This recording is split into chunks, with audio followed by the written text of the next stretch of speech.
ayer se fue de la mañanera, dijo que tenía un desayuno con el presidente de la Suprema Corte. ¿Cómo le fue en esa reunión? Muy bien.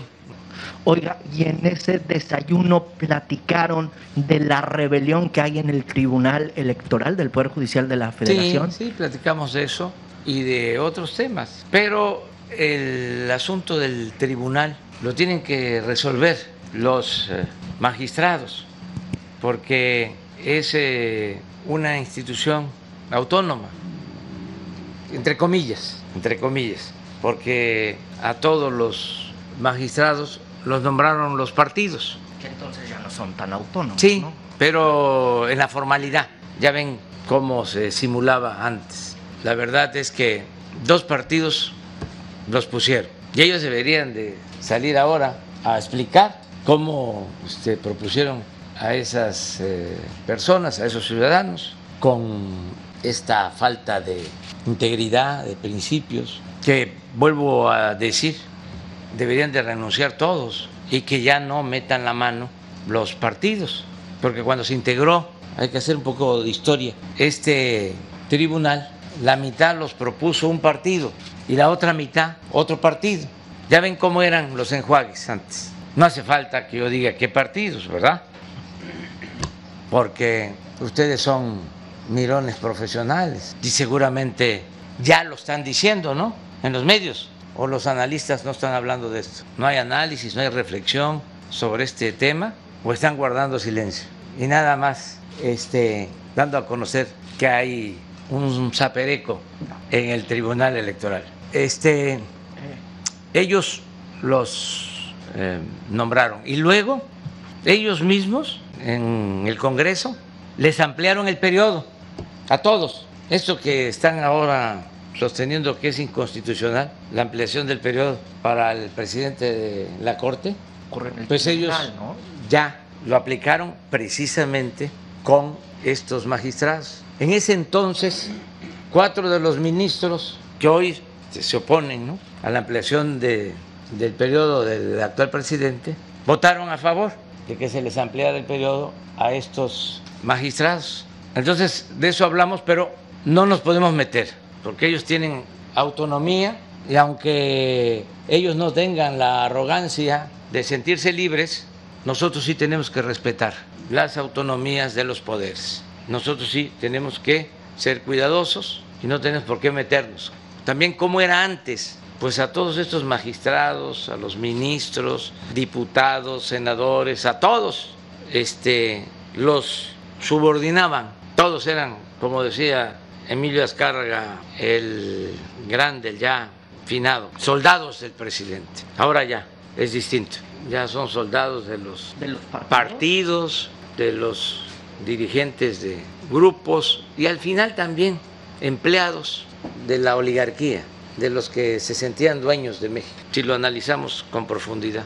Presidente, entonces el presidente de la Corte no va a intervenir. No tiene por qué intervenir, no tiene facultades. Porque ayer teníamos la información de que inclusive algunos de estos magistrados rebeldes del tribunal habían ido a la Corte. Sí, de ahí van, la pregunta. pero no tiene facultad. Ok. O sea, construyeron algo muy especial los partidos para que solo la partidocracia domine. No puede legalmente intervenir el Poder Judicial, la Suprema Corte. Fíjense esas cosas. Entonces, ojalá y se arreglen y lo mejor, pues es que renuncien todos y que se limpie ese organismo, esa institución, que haya una reforma electoral. Y eso es lo mismo que requiere el INE, porque está igual. Y esto lo hemos dicho durante años. Recuerdo que estaba yo en una gira en Veracruz, Tantoyuca se llama el municipio, y estaban a punto de nombrarlos como 2 días antes. Y me subí a la azotea del hotel y me grabaron un mensajito. Ahí está en las redes. Y dije, les apuesto de que la mitad va a ser de un partido y la otra mitad va a ser de otro partido. O sea, me adelanté pues y no me equivoqué en ese entonces. Ahí lo pueden ver, porque pues era todo muy cínico y ahora estamos viendo pues esta descomposición tremenda. Hay que buscar la forma de que se reformen estas instituciones, que no sean sometidas por nadie, que representen de manera auténtica a los ciudadanos, no a grupos de intereses creados. Entonces eso lo hablamos, pero el presidente de la Corte, Arturo Saldívar, pues es una gente honrada, seria, responsable, por eso no lo quieren sus mismos compañeros que vienen del antiguo régimen, con las mismas prácticas, los mismos vicios. Es lamentable que no quieran al presidente Arturo Saldívar, que quiere llevar a cabo una reforma en el Poder Judicial que urge, porque jueces, magistrados, ministros están echados a perder. Hay excepciones honrosas, pero por lo general el Poder Judicial está podrido. Oiga, o sea, muchísima corrupción en los jueces, no representan al pueblo y la verdad, la Corte sigue siendo la Suprema Corte, si acaso, del derecho, pero no de la justicia. Pero son muchos los intereses, porque siempre dominaban al Poder Judicial. Entonces no quieren que se acabe con la corrupción, con el nepotismo en el Poder Judicial. Y el Consejo de la Judicatura pues está actuando con mucha lentitud. Hay gente buena, íntegra, pero les falta entusiasmo, pasión. Ya se están burocratizando, hamburguesando. Oiga, presidente, entonces, con este análisis que usted está haciendo en torno a los compañeros del ministro Arturo Saldívar, ¿esto sería que entonces el ministro Arturo Saldívar no se quedaría o no alargaría este periodo para concluir con esa reforma? Está muy difícil porque predominan los ministros del antiguo régimen. O sea, es casi imposible. Es muy difícil. Así como aprobaron que aumentara el periodo de los actuales magistrados, porque les convenía, porque estaban recibiendo instrucciones, órdenes en ese sentido, así ahora pues no quieren, porque los machuchones no quieren que se limpie el Poder Judicial. Imagínense cuando perdían un juicio, un asunto, los de arriba en el Poder Judicial. Nunca, nunca. No se me va a olvidar que solicitamos que se consultara al pueblo cuando la reforma energética, juntamos más de 3 millones de firmas de acuerdo a lo que solicitaba la ley para que no se aprobara la reforma energética, porque no nos iba a ayudar, como en efecto ha quedado demostrado que no sirvió para nada. Bueno, sí, para que robaran y saquearan unos cuantos. ¿Qué resolvió en aquel entonces la Suprema Corte? Que no procedía la consulta. Ahora el exdirector de Pemex está declarando como testigo colaborador o protegido de que para esa reforma Pemex, por instrucciones de arriba, compró los votos, repartió dinero a legisladores. Una vergüenza. Y todo eso que yo estoy repitiendo pasó de noche. No se da a conocer en los medios de información, con honrosas excepciones. Y eso no pasa en ningún otro país del mundo. Entonces, pues hay que seguir luchando para que se limpien las instituciones y seguir denunciando sobre esta corrupción, la impunidad. Y es un asunto de todos. Y pueden ellos salirse con las suyas, como a veces lo hacen de manera cínica, pero ganan de manera pírrica, son triunfos pírricos, pero cada vez se exhiben más, muestran el cobre y la gente va tomando conciencia, Por eso no les va bien en los procesos electorales, porque ¿cómo van a pensar que la gente va a votar porque siga la corrupción? Yo ni debería de estarles dando consejo, pero no se le niega a nadie. Presidente, ¿cómo vio? Una opinión. Presidente, ¿cómo vio este informe del Coneval? Ya que estamos en Los Cabos, este informe menciona que aumentó la pobreza en 2 destinos turísticos importantes, que es Los Cabos y también en Quintana Roo, y que pues literalmente de 2018 a 2020 aumentó la pobreza. Es pues producto de la crisis sanitaria y de la crisis económica que le afectó mucho a ciertos sectores. afectó en general. La economía el año pasado se cayó 8.5%. ¿Saben desde cuándo no sucedía eso? Desde 1930 del siglo pasado, casi 100 años, que no se veía o se padecía una crisis así. Entonces le pegó muy fuerte al sector turismo y a otros sectores, al comercio, restaurantes, a la industria. El único sector que resistió fue el agropecuario, el sector primario, que incluso creció 2%, pero todos los demás se derrumbaron.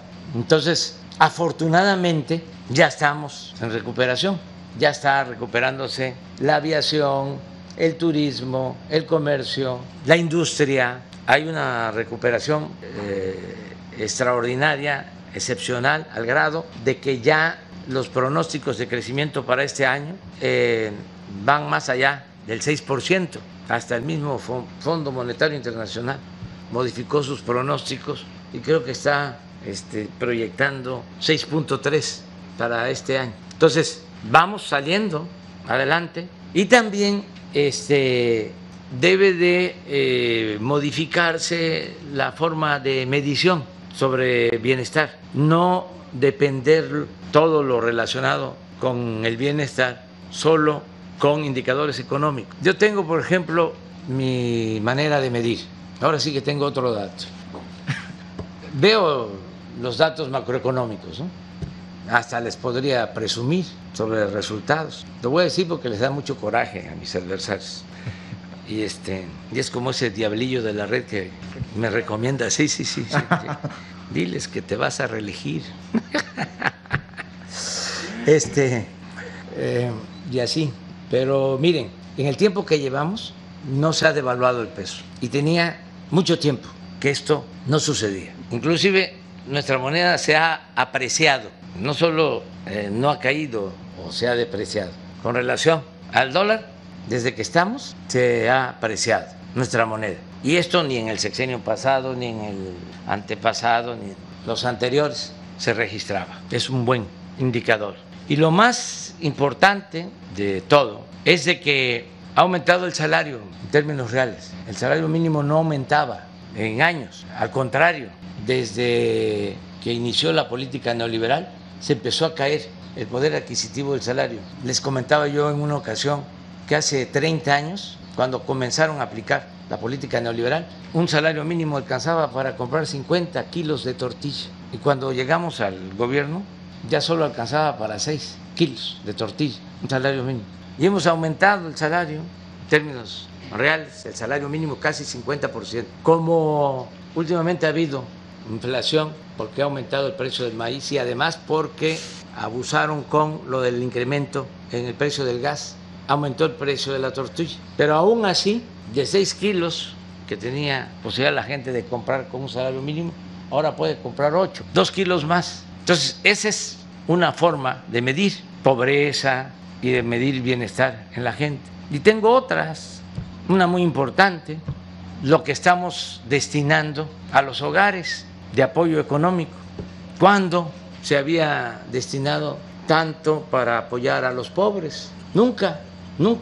Imagínense que todos los adultos mayores de México tienen una pensión. Imagínense que 11 millones de estudiantes de familias pobres tienen beca. Imagínense que más de 400,000 campesinos están recibiendo un jornal en el programa Sembrando Vida, un jornal de 5,000 pesos mensuales, arriba del salario mínimo.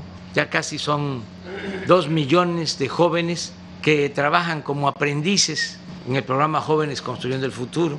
1 millón de niñas, niños con discapacidad tienen también pensión. Y bueno, muchas acciones de bienestar. En promedio, en el 70% de los hogares, sobre todo la gente más pobre, 70% de todos los hogares del país reciben cuando menos un apoyo. Antes, pues no era así. Entonces, con toda esta feria de oportunidades, de programas sociales que hay, al final de su gobierno, ¿esta cifra del Coneval deberá bajar si tomando en cuenta que parte de este aumento fue por la pandemia? Sí, fue por la pandemia y no solo eso, es que tienen formas de medir de otra manera, tienen otros indicadores. Yo respeto, pero es indudable de que la gente está recibiendo más apoyos. Nada más las remesas. A ver, ¿por qué no pones lo de las remesas? Que eso va abajo, va a 10 millones de familias pobres. Miren el crecimiento de las remesas. Que fue cifra histórica, ¿no? El año pasado. El año pasado, y hubo un récord, ¿no? 40.600 millones de dólares. Y este año es muy probable que lleguemos a los 48.000 millones de dólares. Algo nunca visto. Entonces, ahí vamos, adelante. Claro que el Reforma y el Universal, pues como ya no reciben dinero de publicidad del gobierno, pues ahora todo está mal. No suena lógico, pero suena metálico. Sí. Esa es confianza del consumidor. Pero a ver si no tienes toda la serie para ir recorriendo. Esto es, a ver, pon esa es importante. ¿Confianza? Sí, pero pon la serie. Esto es remesas. 19 y 21. Mire cómo va. Imagínense que en 20 estados está el programa Sembrando Vida y que cada mes se paga a más de 400,000 sembradores. ¿Saben qué me dicen abajo? Que antes sacrificaban una res cada semana, los domingos, porque no se acababa la carne, no se vendía. Y ahora en muchas regiones, 2, a mitad de semana y el domingo, porque la gente tiene su dinerito. Tuvimos pandemia, no hubo asaltos de comercios, se garantizó que la gente tuviera lo básico, no tuvimos crisis de consumo. Otro dato, por ejemplo, que los de Coneval pues, no toman en cuenta porque a lo mejor ni conocen el país. Guerrero es el estado con más problemas de desnutrición. Ahí estamos entregando de manera gratuita los fertilizantes para que la gente siembre, porque también es el estado con más jornaleros agrícolas. Entonces se vienen acá al norte a trabajar 6 meses y 6 meses trabajan su tierra para sembrar maíz. Bueno, con ese programa se ha ampliado la producción, ha crecido la producción de maíz como nunca en Guerrero. Y eso que lo van a saber los tecnócratas que todavía hay, porque ni modo que de la noche a la mañana se lleve a cabo una transformación. Siempre digo que es un proceso, lo viejo todavía no acaba de morir y lo nuevo no acaba de nacer.